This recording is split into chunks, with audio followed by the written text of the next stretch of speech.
Hello दोस्तों, अभिनव coaching centre में आपका स्वागत है।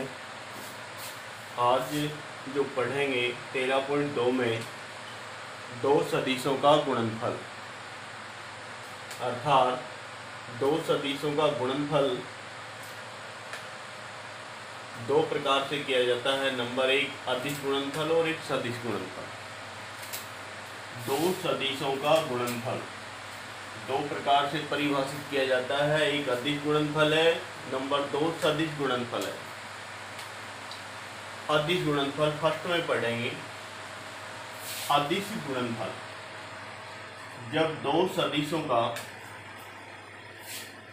गुणनफल करने पर एक अदिश राशि प्राप्त होती हो, उसे अदिश गुणनफल कहा जाता है या अदिश गुणन कहा जाता है। जब दो सदिशों का गुणनफल करने पर एक अदिश राशि प्राप्त होती है तो उसे अदिश गुणन या अदिश गुणनफल कहा जाता है। कितने सदिश? दो सदिश, ए वेक्टर बी वेक्टर, ये दो सदिश हैं। इन दोनों का यदि गुणनफल करते हैं तो एक अदिश राशि प्राप्त हो, इसीलिए इसको एक अदिश गुणन कहा जाता है। तो इस प्रकार से यहाँ पर ए वेक्टर और बी वेक्टर है, इनके मध्य का कोण थीटा है। यहाँ ए वेक्टर डॉट बी वेक्टर बराबर में ए बी कोस थीटा, इससे परिभाषित किया जाता है। दो सदिशों का जो अदिश गुणन होता है उसको ए वेक्टर डॉट बी वेक्टर बराबर ए वेक्टर का परिमाण और बी वेक्टर का परिमाण और कोस थीटा के बराबर होता है। अर्थात दो सदिशों का अदिश गुणनफल उसके परिमाण, उन दोनों सदिशों के परिमाण और कोस थीटा का गुणनफल होता है। दो सदिशों का अदिश गुणन उन दोनों सदिशों के परिमाण और कोस थीटा का गुणनफल होता है और इसे ए वेक्टर डॉट बी वेक्टर से प्रदर्शित किया जाता है। इसलिए इसे बिंदु गुणनफल या डॉट प्रोडक्ट भी कहा जाता है, अर्थात dot product A vector dot B vector. तो इस प्रकार से दो सदिशों का गुणनफल जब एक अदिश राशि प्राप्त होती है तो उसे कहा जाता है अदिश गुणन। यहाँ पर ये अदिश राशि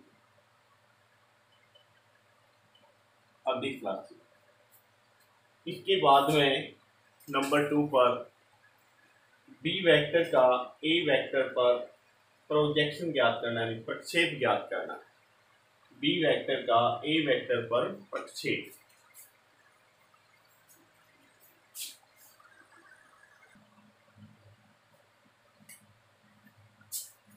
इसके बाद जो नेक्स्ट है बी वेक्टर का ए वेक्टर पर प्रक्षेप।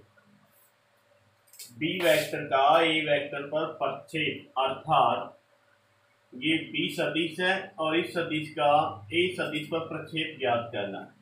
अर्थात जब बी बिंदु से इस पर जब लंब डालेंगे अर्थात एन, तो जो बी वेक्टर का ए वेक्टर पर जो प्रक्षेप है वो ये प्राप्त होता है ओ एन, अर्थात ओ एन की लंबाई ज्ञात करनी। बी वेक्टर का ए वेक्टर पर प्रक्षेप ज्ञात करेंगे तो अर्थात ओ एन की लंबाई ज्ञात करनी। तो बी वेक्टर का ए वेक्टर पर प्रक्षेप होगा तो त्रिभुज ओ बी एन में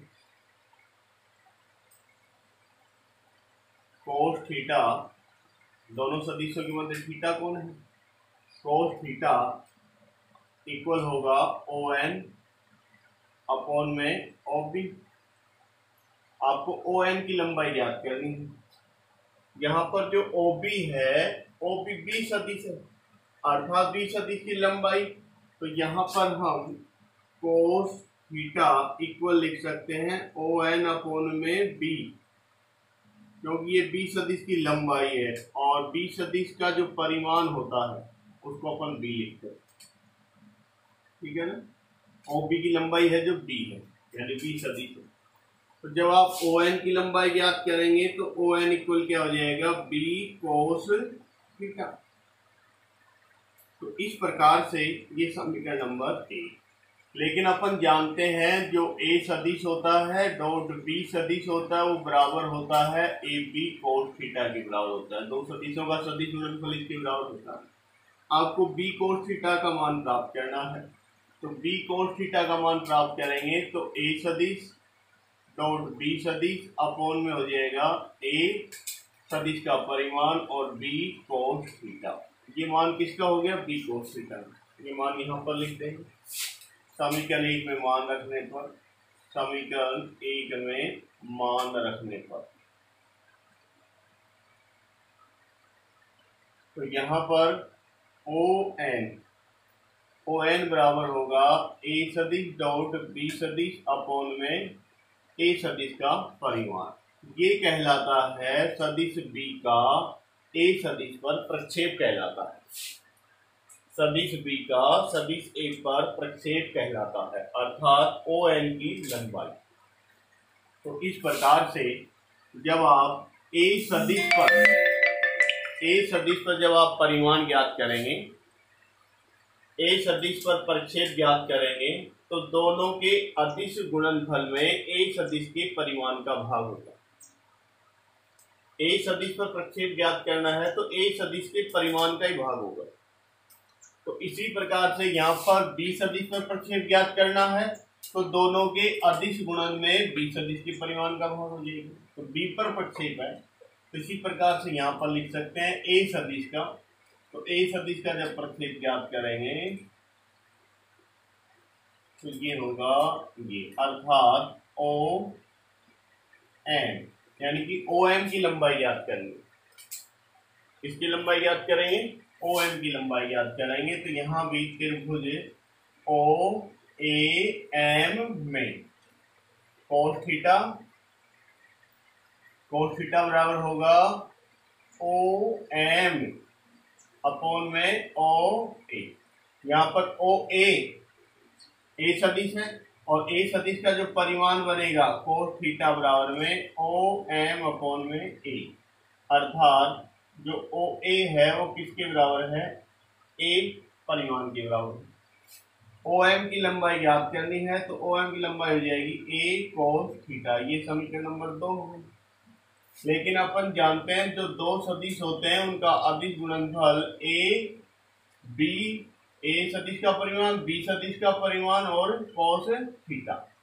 आपको मान निकालना है ए कोस थीटा का, तो ए सदिश डॉट बी सदिश अपॉन में बी सदिश का परिमाण बराबर होगा ए कोस थीटा।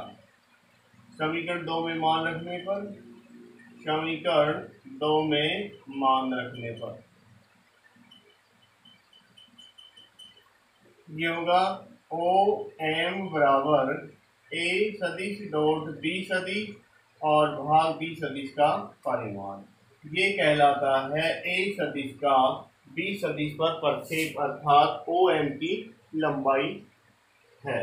तो इस प्रकार से जब बी सदिश का ए पर प्रक्षेप या ए सदिश का बी पर प्रक्षेप, तो यहाँ पर तो दोनों का अदिश गुणन होता है, लेकिन ए पर प्रक्षेप तो ए के परिमाण का भाग, बी पर प्रक्षेप तो बी के परिमाण का भाग।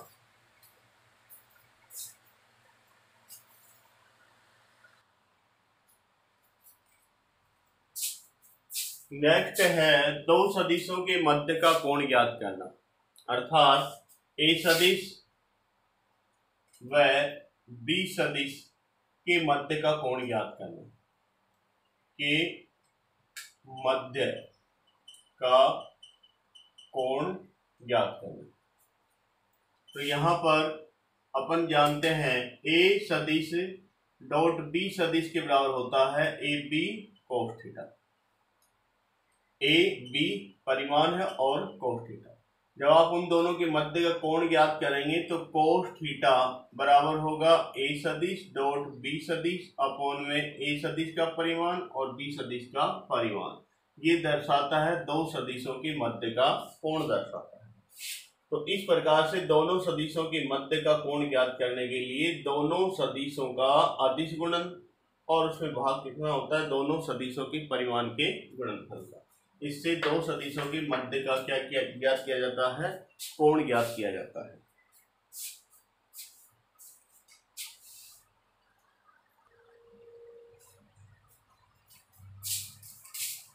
इसका नेक्स्ट है, जब दो सदिश समांतर हो तो इस कंडीशन में दोनों सदिशों के मध्य का कोण क्या होगा? थीटा। यदि दो सदिश समांतर हैं तब जो थीटा होगा वो कितना डिग्री होगा? 0 डिग्री होगा। कौन सी कंडीशन में? जब दो सदिश समांतर हो तो उनके मध्य का कोण क्या होगा? 0 डिग्री होगा। अर्थात ए सदिश डॉट बी सदिश बराबर में A B cos theta. Theta कितना है? 0 डिग्री है, तो ए बी कॉस 0 डिग्री। और आप जानते हैं कॉस जो 0 डिग्री होती है उसकी वैल्यू कितनी होती है? 1 होती है। तो अर्थात कितना हो जाएगा? A vector dot B vector बराबर में कितना हो जाएगा? A B. जब दो सदिश समांतर हैं तो उनका अदिश गुणनफल उनके परिमाण के गुणनफल के बराबर होता है। नंबर 2, जब दो सदिश समांतर हैं तो उनका अदिश गुणनफल उनके परिमाण के गुणनफल के बराबर होता है। जब दो सदिश समान है तब भी थीटा इक्वल कितना होगा? 0 डिग्री होगा। और आप जानते हैं जब समान सदिश होंगे तो A vector dot A vector, इनको समान सदिश कहा जाएगा। ये बराबर होगा ए इंटू ए और कॉस थीटा। थीटा इक्वल कितना है? 0 डिग्री है, तो ए का स्क्वायर कॉस 0 डिग्री और कॉस 0 डिग्री की वैल्यू कितनी होती है? 1, तो A square A vector dot A vector. तो इस प्रकार से यदि दो सदिश समान हैं तो उनका अदिश गुणनफल उसके परिमाण के वर्ग के बराबर होता है। उसके परिमाण के वर्ग के बराबर होता है। यहाँ ए वेक्टर का स्क्वायर भी लिखा जा सकता है। ए वेक्टर का स्क्वायर ए वेक्टर के मोड का स्क्वायर। किसी सदिश का वर्ग उसके परिमाण के वर्ग के बराबर होता है। यदि दो सदिश समान हो तब थीटा इक्वल कितना होगा? 0 डिग्री होगा। तो दोनों सदिशों का अदिश गुणनफल उसके परिमाण के वर्ग के बराबर होता है। तो किसी भी सदिश का वर्ग उसके परिमाण के वर्ग के बराबर होता है। जब दो सदिश लंबवत हैं तब थीटा इक्वल कितना होगा? 90 डिग्री होगा। थीटा इक्वल कितना होगा? 90 डिग्री होगा। तो A vector dot B vector equal होगा ए बी कॉस थीटा। और थीटा इक्वल कितना है? 90 डिग्री है। ए बी कॉस 90 डिग्री और कॉस 90 डिग्री की वैल्यू कितनी होती है? 0 डिग्री होती है। तो ए बी इंटू में 0, तो A vector dot B vector बराबर कितना प्राप्त हो जाएगा? 0। यदि दो सदिश लंबवत है तो उनका अदिश गुणनफल 0 होता है। तो इसी प्रकार से इसके माध्यम से अपन जैसे आई कैप और जे कैप,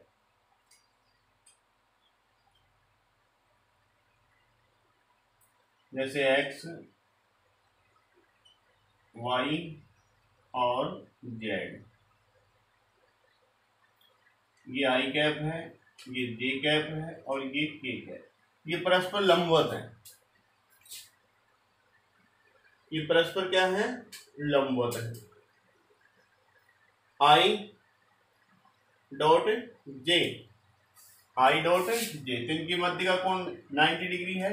तो I dot J cap, I cap dot J cap equal कितना आएगा? 0 डिग्री, क्योंकि दोनों के मध्य 90 डिग्री है। इसी प्रकार से जे डॉट के कैप, ये भी कितना होगा? 0 डिग्री होगा। इसी प्रकार से के डॉट आई, तो ये भी क्या होगा? 0 डिग्री होगा, वो 0 होगा। तो इस प्रकार से क्योंकि ये दोनों सदिश लंबवत हैं, आई कैप और जे कैप लंबवत, इनके मध्य थीटा है, तो यदि दो सदिश लंबवत हैं तो उनका अदिश गुणनफल 0 होता है। तो यहाँ पर भी 0 प्राप्त हो जाएगा। लेकिन यदि आई डॉट आई है, आई डॉट आई, तो ये क्या प्राप्त होगा? आई कैप के परिमाण का वर्ग। पढ़ चुके अपन, क्योंकि समान सदिश हो गए आई कैप, समान से उसके परिमाण का वर्ग होता है। इसका परिमाण कितना होता है? 1 होता है। 1 का वर्ग कितना हो जाएगा? 1 हो जाएगा। इस प्रकार आई डॉट आई कितना होगा? 1 होगा। इसी प्रकार से J cap dot J cap equal भी कितना होगा? 1 होगा। K cap dot K cap equal भी कितना होगा? 1 होगा।